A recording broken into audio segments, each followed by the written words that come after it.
गोजोन फुंबिलि times of Bodoland नायगिरि नोंथांमोनसिम मोनसे गोदान भिडिअ लाना फैबावबाय। आसा खालामो नोंथांमोना बे भिडिअखौ जोबजासिम नायलांगोन होनना।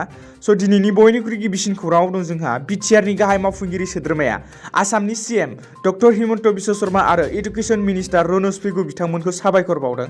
हादरसा बेंगिरिया बड' बिजों आरो गुबुन ट्राइबेल रावनि डाइरेक्टरेटनि खुंथाय गोहोखौ एलिमेन्टारि सोलोंथाइ बिफाननिफ्राय सेकेन्डारि सोलोंथाइ बिफाननो गथायनानै होबाय। बे हादरसा बेंगिरिया बड' बिजों आरो गुबुन ट्राइबेल रावनि डाइरेक्टरेटनि खुंथाय गोहोखौ एलिमेन्टारि सोलोंथाइ बिफाननिफ्राय सेकेन्डारि सोलोंथाइ बिफाननो गथायनानै होनायखौ बिटिआरनि गाहाय मावफुं सोद्रोमा प्रमद बर' बिथाङा आसामनि सीएम डक्टर हिमन्त बिश्व शर्मा आरो एडुकेशन मिनिस्टार रनज पेगु बिथांमोनखौ साबायखर बावदों। नैथि खौराङाव दं जोंहा नोंथांमोनाथ' मिथिखाबायानो मैयानि ट्रेननि एक्सिडेन्ट जानाय जाथायखौ।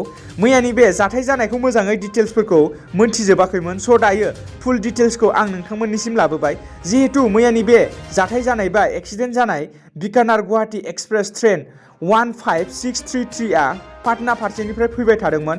बे समावनो हरखाबै मैयानि बेलासिनि खमैबो 5 रिंगासोआव आसाम फारसे फैबाय थानाय वेस्ट बेंगलनि जलपाइगुरि जिल्लानि दमहानिनि खाथियाव जादोंमोन। बे जाथायाव मैयासिमाव 7 सुबुङा जिउ गोमाबाय आरो 45 सुबुङा जोखोम जादों आरो गंजिनै ट्रेननि दाबाया लामानि लाइननिफ्राय गोग्लैदों।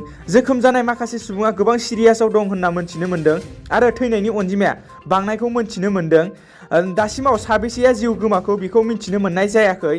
आसा खालामो इसोरनि अननायाव गासैबो मोजाङैनो दं होनना। जोखोम जानाय सुबुंफोरखौ जलपाइगुरि डिस्ट्रिक्ट हस्पिटाल आरो मायनागुरि डिस्ट्रिक्ट हस्पिटालाव मोजां फाहामथायनि थाखाय लांनाय जादोंमोन। जायफोरा जिउ गोमादों बिसोरनि न'खरनो 5 लाख रां आरो जायफोरा गोब्राबै जोखोम जादों बिसोरनो 1 लाख रां आरो जायफोरा एसेल' जोखोम जादों एसेबां मानि गोब्राब नङा बिसोरनो 25 रां होनाय जागोन होनना फोसावनानै होबाय। थामथि खौराङाव दं जोंहा जोबोद दुखुनांथाव थांनाय 12 जानुवारिनि 6:30 रिंगायाव जानाय गोब्राब बारहुंखा बारनायाव बरपेटा जिल्लानि सिङाव थानाय सरबक पुलिस स्टेशननि सिङाव थानाय दाथारा होननाय गामियाव थानाय बिदिन्था बर'नि 3 बिगा थालिर बिफांनि बागान, 6 बिगा बेसर आरो 3 बिगा टिसि बिफांखौ सिलिंखार खालामलांदों आरो बेजों लोगोसेनो गामिनिनो 1.5 बिगासो थालिर बिफाङा बारहुंखाजों बुफायलांजादों आरो गोबां दुखु मोननाय फोरमायहरदों। बिदिन्था बर'आ फोरमायहरनाय बायदिब्ला 1050सो थालिर बिफांनि गेजेराव 200सो थालिर बिफाङाबो मोजां गैला होनना फोरमायहरदों। ब्रैथि खौराङाव दं जोंहा आसामनि गिबि मन्थ्रि डक्टर हिमन्त बिश्व शर्माया पान्जाबनि गिबि मन्थ्रिखौ एरेस्ट खालामनो गोख्रों दाबि दैखांदों। दिसपुर गुवाहाटीनि जनता भवनाव गाहाय मन्थ्रि नरेन्द्र मदिया पान्जाबाव दावबायहैनायनि सायाव मोनसे प्रेस कनफारेन्स खुंदोंमोन। बे प्रेस कनफारेन्स खुंनायाव डक्टर हिमन्त बिश्व शर्माया बाहागो लायो।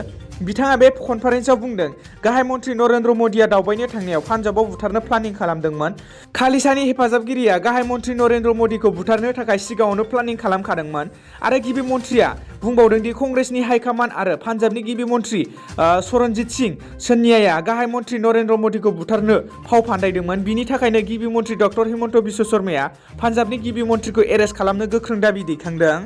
बाथि खौराङाव दं जोंहा आसामनि गिबि मन्थ्रि डक्टर हिमन्त बिश्व शर्माया मैया बाक्सा जिल्लायाव कलेज अफ एग्र' फरेस्ट्रि एन्ड बाय'डाइभारसिटि आरो बेंगल फ्ल'रिसियान कनभारसेसन रिसार्च एन्ड इक' टुरिजम साइट बेखेवनानै होबाय आरो बेजों लोगोसेनो आसामनि गिबि मन्थ्रि डक्टर हिमन्त बिश्व शर्माया गं 107 अंगनाबादि सेन्टारखौबो बेखेवनानै होयो। बे बेखेवनाय हाबाफारियाव बिटिआरनि गाहाय मावफुंगिरि सोद्रोमा प्रमद बर' बिथाङाबो बाहागो लाफादों आरो लोगोसे मिनिस्टार इउजि ब्रह्म, एमएलए जयन्त माल्ला बरुवा आरो इएम रन्जित बसुमतारी बिथांमोनाबो बाहागो लाफादों। द'थि खौराङाव दं जोंहा बिटिआरआव जाख्ल'नाय गैयै गोजोन थासारिनि थाखाय अरायबो खामानि मावलांगोन। बे बाथ्राखौ बुंदों राकेश ब्रह्म बिथाङा। जाख्ल'नाय गैयै गोजोन थासारि सोरजिगोन बिटिआर हालामाव रायजो राजाफोरनि जौगाथाय खामानि अरायबो मावलांगोन। बिटिआर हालामाव बे बाथ्राखौ गोख्रोङै बुंथियो बिटिआरनि गोख्रों मावफुं सोद्रोमा राकेश ब्रह्मआ। थांनाय सोरखार एबा बिपिएफ खुंथायनि समनि बिसिडिसिनि चेयारमेन आरो सोद्रोमाफोरा 24 नं मुसलपुर बियाब आरो 23 नं दिहिरा बियाबनि दुखुथिया सुबुंफोरनिफ्राय सोरखारि न' होगोन होननानै 5,000यै रां लांदोंमोन। दुखुथिया न'खरफोरनिफ्राय रां लांनानै बिपिएफनि बिसिडिसिनि चेयारमेन आरो सोद्रोमाफोरा सोरखारि न' होनो हायैखौ गोख्रों रावजों सोंखारिदों आरो बिनि हेंथायै आथिखालनि मावफुं सोद्रोमा राकेश ब्रह्मआ आयेननि राहा लानानै बिपिएफ खुंथायनि समाव थगायजानाय सुबुंफोरनि रांखौ दिहुननानै होजोबफिननो हायो। मावफुं सोद्रोमा राकेश ब्रह्मनि नाजानायनि गेजेरजों बिपिएफ खुंथायनि समाव रां लांजानायखौ मोनफिनजोबो दुखुथिया न'खरफोरा।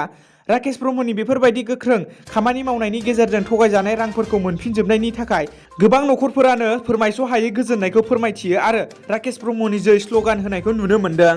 दिनैनि जोबथा खौराङाव दं जोंहा बाक्सा जिल्लानि 22 नं खख्लाबारि बियाबनि सिङाव थानाय राबांगुरि बिसिडिसिनि बेन्दोङाव थानाय गोदान बरगाव गामिनि रायजो राजाफोरा आग्रां दैमानि सायाव गोबां बोसोरनिफ्रायनो औवानि दालांजों गोबां खस्थ'नि गेजेरजों थांलाय फैलाय खालामनो गोनां जाबोदों।